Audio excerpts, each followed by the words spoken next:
Hello, everyone. It's Friday. It's Chat with Mac Day. As usual, hope everyone had a week. We're approaching, no, approaching, Jesus. Christmas is in what, 2 weeks? So we're approaching the holiday season. I hope everyone is festive. Nadeem, how you feeling, sir? I'm doing great. I've had a long week, a busy week, but Yeah, I you feel have. good. Yeah, Good, I feel good. good, Yep. good, good. That's a Energized. good thing. That's good. That's always a good thing. Yep. So, s- with that energy, ladies and gentlemen, we're going to talk about, as usual, we're very big on making sure our people are protected or people have the information they need. Nadeem has consistently talked about security, security, security. Now, I know some people are probably thinking, my God, he just keeps beating a dead horse. Well, we're going to talk about some major, and I mean major breaches that have been happening as of late. Recently, there's talk about ransomware and how it's being targeted with U.S. hospitals now. With all the craziness that we have going now, the last thing you need is something like this. But it's not just the bigger picture that we want to talk about. It's I hate to say the smaller picture, if you will, but people, you got to protect yourselves. And the Dean, I mean, I'm hoping So, people are getting it. you know. so, so, for people maybe who haven't seen some of our videos, here's the thing. Like I always say, security is a layered approach, Yes. and your process will dictate how secure you are. If your process is not good, if your IT provider's process for you is not good, your security is going to lack. There Yep. are going to be issues. There's no getting around that. It's not like you can, it's not like flipping burgers. You just flip it one time and you cook the other side and it's done. It's not like that. It's a continuous process that has to be in place for you to be secure because today it's ransomware. Tomorrow might be some other kind of breach we haven't even heard of, some other kind of hack that we haven't even heard of. If your process is good, then you will be protected. Yep. And that's the core message I want to send out to everybody. Check your process again, your IT processes. Any weak link in your process is what's going to cause a security issue down the line. Yep. Now, the issue that Mac just spoke about, let me see if I can share this. I think Mac, this is what you've been talking about, but let's see. Yeah. So, and this is probably what Mac was referring to. So there is a cyber group that is targeting agencies and hospitals. You know, I guess the bad guys are on the ball when it comes to their business. I wish legitimate businesses were as much on the ball as the bad guys, because I mean they see how much noise there is in the healthcare industry and in federal agencies. So they're targeting these places where there is a lot of noise right now. And I mean, like, Alan Liska over here says that, this might be the biggest attack they've ever seen. I mean, just some of these numbers are, so if you are in any kind of related to health industry in any kind, then your shields should be up. You should be cautious. Check your processes again, double check your processes. And I'm not here to sell you anything. If you have an IT company that you already work with, make sure the processes are good. If you have in-house people, make sure your processes are good.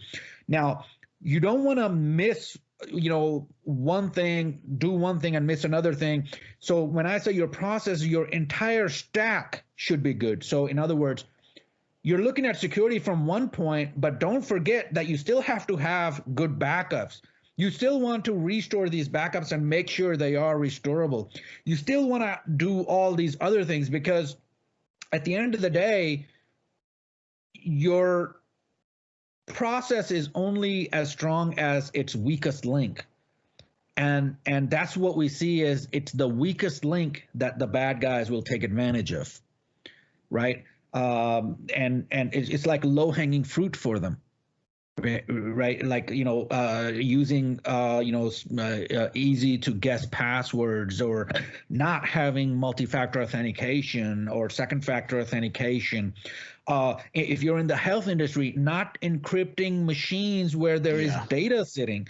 I mean, come on, guys. I mean, look, encryption is built into any major operating system out there. Any machine I don't think you can buy a machine nowadays without a TPM chip in there, the security chip in there. So there's a reason why there's this big push, because these things keep your machines secure. Yep. An encrypted hard drive, even if somebody has physical access to the machine, they cannot access the data on an encrypted hard drive.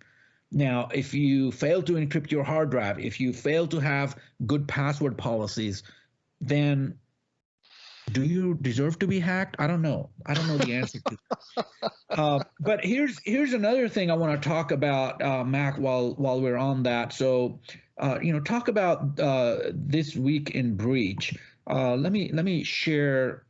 Let me make sure I share the correct screen. I don't know if you can see it. Let me stop that and let me share this other screen here.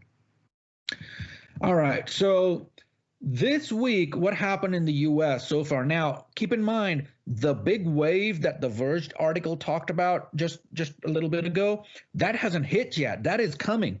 This is what has already hit. Baltimore County Public Schools got hit by ransomware. And, I mean, that's impacting 115,000 students. So, there's some information on that. Belden, there's unauthorized database access at Belden. But that's not the important stuff. That's not what I want to talk about, because if we go down, this is what I want to talk about: Spotify. So, Lord, no. Not Matt, my Spotify. Do you have a Spotify account? I absolutely have a Spotify account. This hurts. I think pretty much everybody has a Spotify account, but so this was a credential stuffing job. In short, there was 380 million records that the information breach had.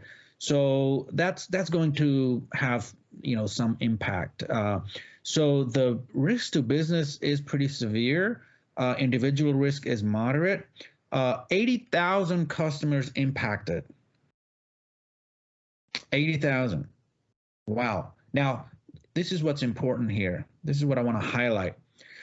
Credential stuffing is a threat that becomes more serious every day as new dumps of passwords hit the dark web. So, folks, do you guys have a process in place to monitor and alert when information is on the dark web relating to your domains, your users, your emails, your third-party accounts, maybe your social media accounts? A lot of times users will and I talk to people and they'll come back and say, oh, yeah, we saw user so-and-so's credentials were breached on the dark web, but that user's left us, that user's no longer with the company. So that tells me that your process is broken. Your process is broken on how to take a user account offline, on how to decommission users. If a user leaves the country, their accounts that they've set up should not just be hanging out there for the bad guys to take advantage of. Because what happens is the bad guy, here's an example. Let's say I have a LinkedIn account. Let's say I leave the company. I leave my LinkedIn account as it is. It gets hacked. Now the hacker has access to my LinkedIn account. It's still associated with that company that I used to work for. So now the bad guys can post on behalf of the company using that old LinkedIn account. So you have to make sure your process is good. When a user leaves or is let go, you have to have certain process in place on how you take care of securing that account or all the accounts the user had access to. So it is still important to remove or cancel the accounts when a user is no longer there or has not been with the company for a few years, because people, the bad guys will take advantage of that. LSU Health. So this was an unauthorized system access. It's in the medical industry. And you can see some of the meters on the risk to individuals and companies. So unauthorized system access. Data was exposed that included patient names, medical record numbers, account numbers, dates of birth, social security numbers, dates of service, types of service, phone numbers, and addresses, insurance identification numbers. What more do you need? I think everything is there to steal somebody's identity. Yep. And pretty much everything, Yeah. It's and I mean, this kind of stuff shouldn't happen now. Of course, the investigation is still ongoing, but this type of an attack happens normally in two ways. One of the admin's credentials gets breached because they didn't follow procedure, or number two, a configuration issue with a database allows access. And we've seen these issues happen all the time. I mean, there are companies out there where the data, actually it was recently, there was data available to the public. I think it was AWS, if I'm not mistaken, but I don't want to say any names. Don't quote me on that. But it was a large company out there where they kept their database unencrypted, unprotected, openly viewable to the public. That's like, not only are you leaving your front door unlocked, but you have a sign there saying, come, it's open. I mean, wow. So this happened in Louisiana, and it's gonna, we don't know how many customers it impacted, but it's gonna be big. Okay, now, being an MSP ourselves, it's one thing when companies whose core business is not IT, when they got breached and we're like, okay, well, they didn't follow procedure, they didn't follow the process. It's totally another thing when an MSP gets breached. It's like, this is your guy's job. How are you going to secure your customers if you secure yourself? Funny enough, we actually had a guy, not to cut you off, but we had a guy who is having issues with phishing attempts, and his MSP got hit. And he was like, how are we going to be protected if our MSP got hit? Exactly. Exactly. Now we take that a step further. This is where I was going with this. So MSP is getting it. Okay, so yeah, MSPs should know better. But now, look at this one. A cybersecurity provider getting hit. I mean, come on. And like I said, there's two ways commonly used to get access to data. In this case, it was a misconfigured database. And who was this provider? Has anybody heard of that name? Can you read that, Mac? I don't know if it's I can't see it on my side. Oh, you cannot. Oh, well, that's no good. Let me is it like too small, or is it you can't see the video at all? No, I can't see the video at all. Oh, let me stop sharing. Let me reshare it. Sorry about that, guys. Yeah. You see it? Oh, I lost your audio, Mac. Something's going on with the bandwidth, I think. Yeah, it's probably. Oh, there we go. That's better. So anyway, I'll, even if you can't see it, I'll say now, when I say the name of this company, probably everybody has heard of it. It's Sophos. The company that makes security software? Really? They got hit? Yeah. Misconfigured database with access permission. Wow. That's what they're blaming. The company stated that exposed database was used to store information on customers who have contacted Sophos support. Now think about this. Who would contact Sophos support? Somebody who has an issue. They're already frustrated. They need help. So they contact Sophos. Sophos put their information in a database that now got breached. Oh my God. I mean, all of the fallout from this. That's not the end of it. This is the second major security incident Sophos has dealt with this year, just this year. Wow. I mean, that's I think a few years ago we were talking to a prospect, and the customer asked us, "Do we use Sophos products?" Because he really liked Sophos products. They didn't become a customer, I guess. This is why. But anyway, so I'm wondering what they're thinking now. Why don't we use certain? How do we select vendors? It's not just about who has the best technology. It's more about who has the best process. Yeah. You have to have a good process. You may not have the best technology, but you have to have the best process. Agreed. And that's what differentiates these companies. So a lot of times, these things, if your process is good, these things can be avoided. Things like, if you had taken that multi-layered, like I talk about onions and peeling the layers, if you had taken that multi-layered approach to security, these kind of issues don't happen because you peel off one layer, or let's say a user by accident left one layer off, there's still multiple layers behind that to give you that extra protection. So so Sophos got hit.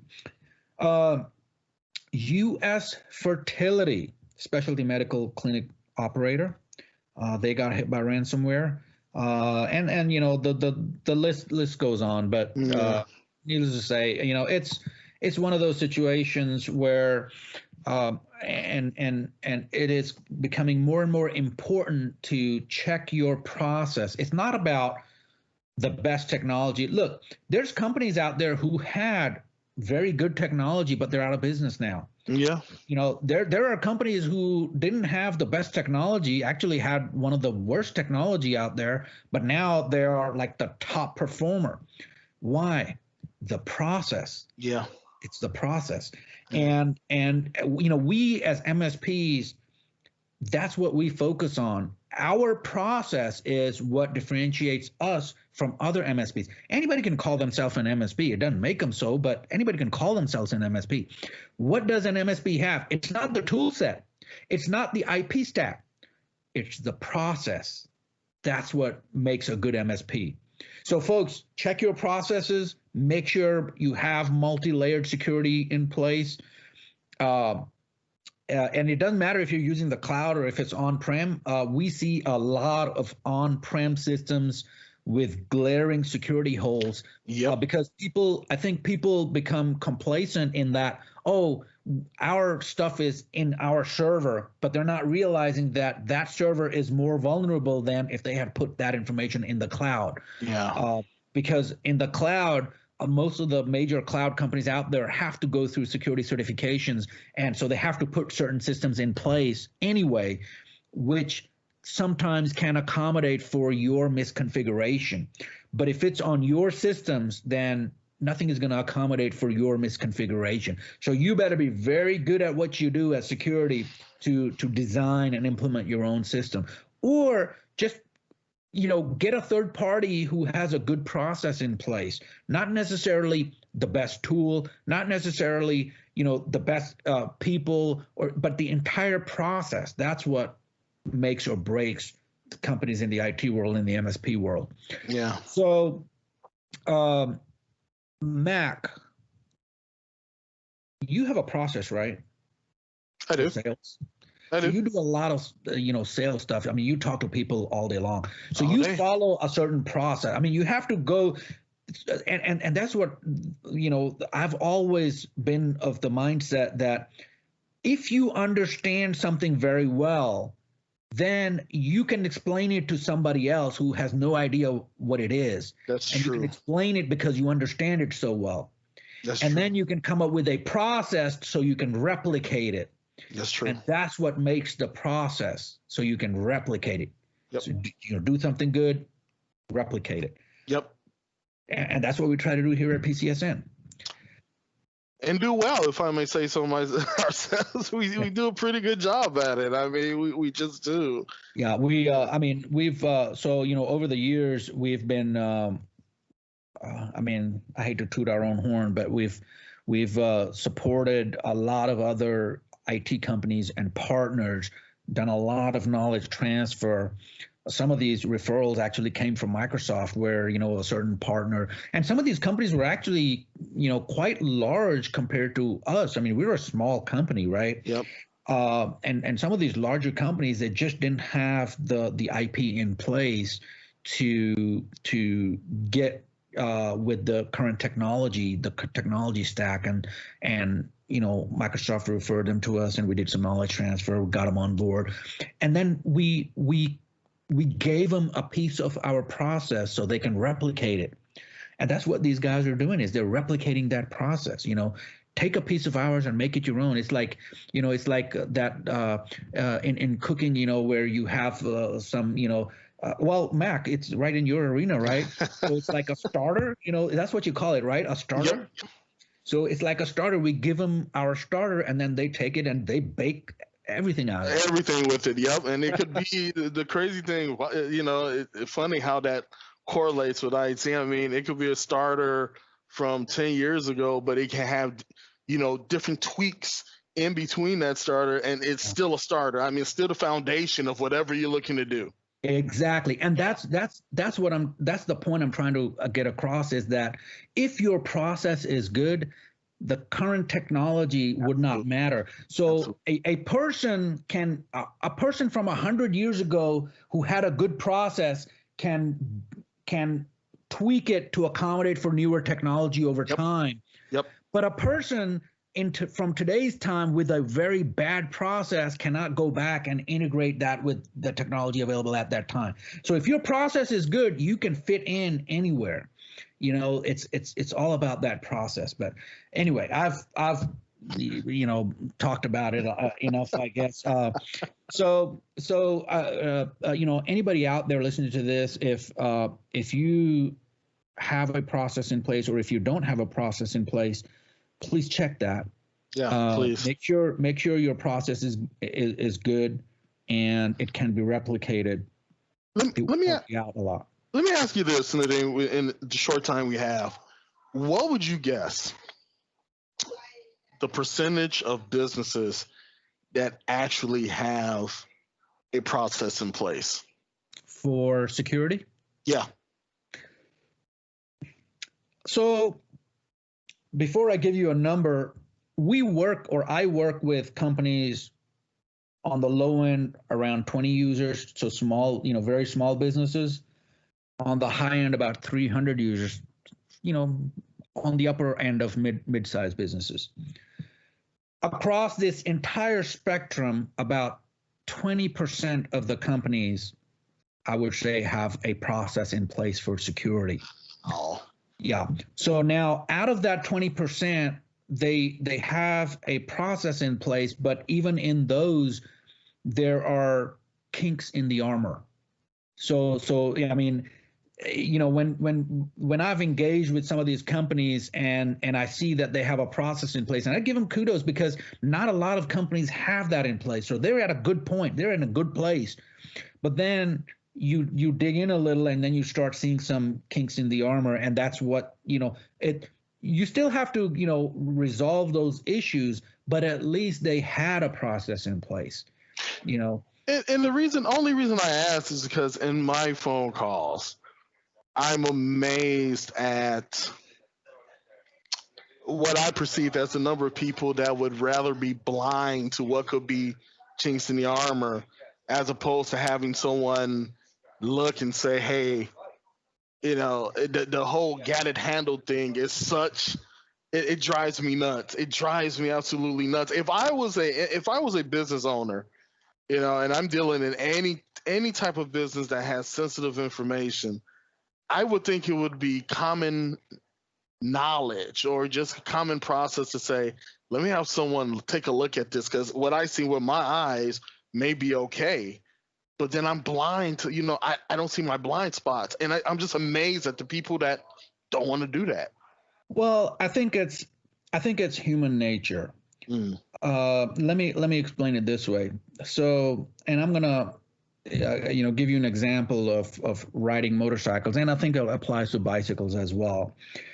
A lot of people don't like riding in sand. People don't like riding in sand because it bogs you down, you lose your momentum, and you fall on the side, right? Yep. It's never fun. So there's a saying when you ride off road, and the saying is, take something that you don't like at all, like you hate, and make it your favorite. So if you don't like riding in sand, make it your favorite, and that's how you'll excel at it. The problem is these people who don't have a process in place that, or they don't want to talk about it. They're not making that thing that they don't like their favorite. Right. It's almost like, here's another example. Anybody out there, well, anybody in this day and age, keep a log of everything that you do. And I can guarantee you, most of you out there spend a lot of time on time wasting activities. These activities don't help you in your life goals. They don't help you in your business goals. They don't even help you make your day better. They're just time wasting activities, black holes. Things like just hanging out on Facebook or carrying on an argument with somebody on Twitter, or like, these are time sinks. Why do we do that? Because there is something more important that needs to be done, but it's not our favorite. So we just are looking in the other direction, not wanting to do this important stuff that if you kept doing it on a daily basis, in 10 years, it might change your life completely. It's just human nature. We don't like to do things, so we kind of distract ourselves with things like social media or chatting with people, or things like that. Right. So I think this is why a lot of companies out there, and especially upper management, a lot of times. Now, granted, there have been times when upper management just didn't know anything better. They were relying on other people, specialists, to get them certain information, and the information they got was wrong. So if you have the wrong information, you end up making the wrong decision. But a lot of times they have the right information. They choose to not look at it because it's difficult. It's difficult to see that your security is wide open, that what can happen, there's a risk there. That's why more and more state and governments, other governments in other countries as well, are putting compliance into place, certain compliance requirements into place. Now, in the next 5 to 10 years, it's going to be totally different. I mean, the compliance world is going to be upside down. Right now, we have no compliance compared to what is going to be in 10 years. We are already seeing compliance coming down from different local governments implemented. I mean, like, in a lot of states, there are some compliance requirements to kind of bring us up to par with GDPR, in Europe. And so all these things, in 10 years, the landscape is going to be totally different. Why is this happening? Because people don't want to pay attention to those kind of things. They don't want to make those difficult decisions. So now somebody's going to step in and force them to do it. Now I always tell people, like, when we onboard like somebody who deals with financial information and things like that, And when they see our process, and they're like, "Oh wow, but we don't need to do that. That's not one of the requirements in our compliance, policy." And my answer to that is like, do you really just want to do the bare minimum? Right. I would go way beyond the bare minimum to make sure that you are doing the right thing. You're doing everything you can to protect your customers' data. Don't do the bare minimum. The Right. compliance requirements should be the bare minimum. You should Right. go above and beyond that. Agreed. I've rambled on long enough, Matt. Yeah. Okay. I'm sorry. but no, yeah, folks, check your processes around security. I mean, all of our, if you get scared, your hackles get up. You know what they call it. It happens in dogs, right? Their hackles rise or something. Yeah. Yeah. So we are getting that already. We're in this industry. We're getting those signals already. We're getting all this telemetry, and we're getting these signals, and we're telling you, hey, heads up, there is something bad out there. Yep. So protect yourselves. So everybody, until next week, I hope everybody has a great day, and not just a great day, but hey, it's the holidays, so have some fun. But keep in the back of your mind, remember that there is a security issue out there. Probably going to see it probably within the next, I think 2 weeks is when it's going to start hitting us. I've been hearing that. Yeah. So, all right, Mac, appreciate you taking the time, and we'll see you next week. All right. We'll see you guys. Thank you. Have a good one. Bye.